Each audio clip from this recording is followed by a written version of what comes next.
আসসালামু আলাইকুম, সবাই কেমন আছেন? আশা করি সবাই ভালো আছেন। আর হ্যাঁ, আমার স্ক্রিনে যে ভদ্রমহিলার ছবিটা দেখতে পারতেছেন, উনি কলিকাতার বাসিন্দা। ওনার নাম সুদীপা চ্যাটার্জি। তো উনি কলিকাতার জি বাংলা চ্যানেলের খুব ভালো একজন শেফ। তো ওনাকে আমাদের বাংলাদেশের মাছরাঙা টেলিভিশনে একটি রান্না অনুষ্ঠান হয়।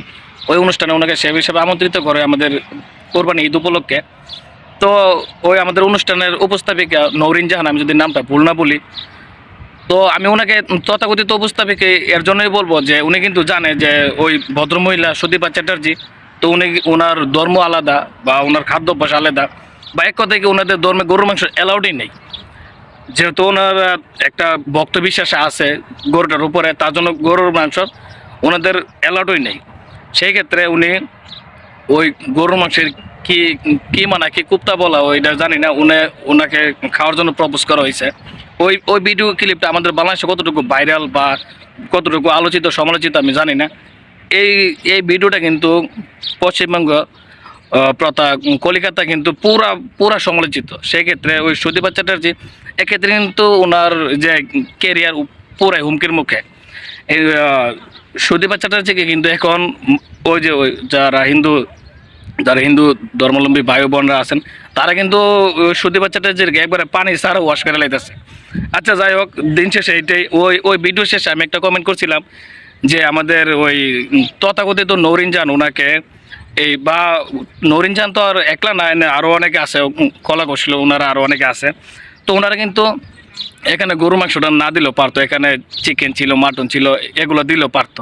আমি এতটুকু ওই ভিডিও নিচে আমি এতটুকু কমেন্ট করছিলাম।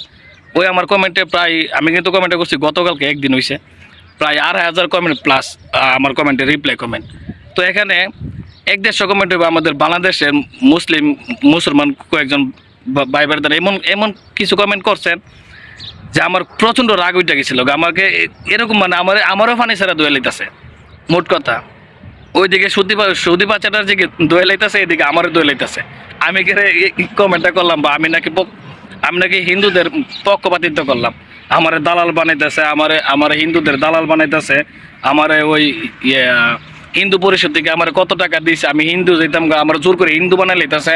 কত হিন্দু অত ইটা কর আমার গালাগালি করে আমার কমেন্টে নিয়েছে, আমার বড় যাচ্ছে। যাই হোক, এই বিষয়ে আমি মন খারাপ না, যেহেতু আমি প্রথমে একটু মন খারাপ ছিল, আমার মন খারাপ না। আশা করি যে আপনারা বুঝতে পারছেন না, আমিও মাইনা নিয়েছি, আপনারা বুঝতে পারছেন না যে আমার কমেন্টের ধরনটা বুঝতে পারতেছেন না। আপনাদের একটা বিষয় বুঝতে হইব, ওই মহিলা কিন্তু আমার ওই পার্সোনালি গেস্ট ছিল না। ওই মহিলাকে যে আপনি ওই গরুর মাংস অফারটা যে করছেন, উনি কিন্তু আমার পার্সোনাল গেস্ট ছিল না, উনি কিন্তু আমাদের রাষ্ট্রীয় গেস্ট। যদি উনি টাকার বিনিময়ে আসছে, তারপর উনি কিন্তু আমাদের রাষ্ট্রীয় গেস্ট। তো এটা মাথায় রাখার দরকার ছিল যে আঙুলটা কিন্তু আমাদের দেশের দিকে উঠতেছে।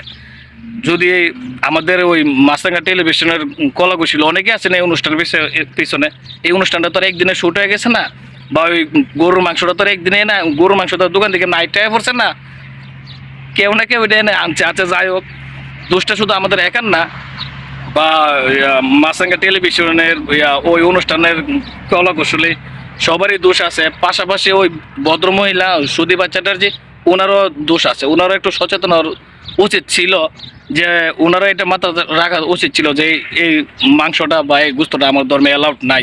বা এই বিষয়ে আমি আগে বলে দিতাম।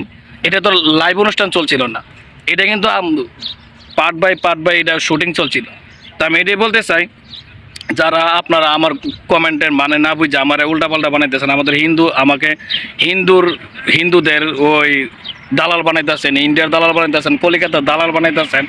আমার ওই হিন্দু পরিষদ থেকে কত টাকা দিছে, আমার কিসের লোক দেখাইছে, আমি কে লেগে এটা করতেছি, আমার মুসলমান দিকে বাদ দিয়ে লাইতেছেন। আচ্ছা, আপনাদের কথা আমার একটু মনে কষ্ট পাই নাই। আশা করবো যে আপনারা পরবর্তীতে আমার ভিডিওতে কমেন্ট করেন বা অন্য মানুষের ভিডিওতে কমেন্ট করেন। আশা করবো আপনার কমেন্টের জন্য পারিপার্শ্বিক হয়, কখনো যেন সাংঘর্ষিক না হয়। আশা করি সবাই ভালো থাকুন। আল্লাহ হাফেজ।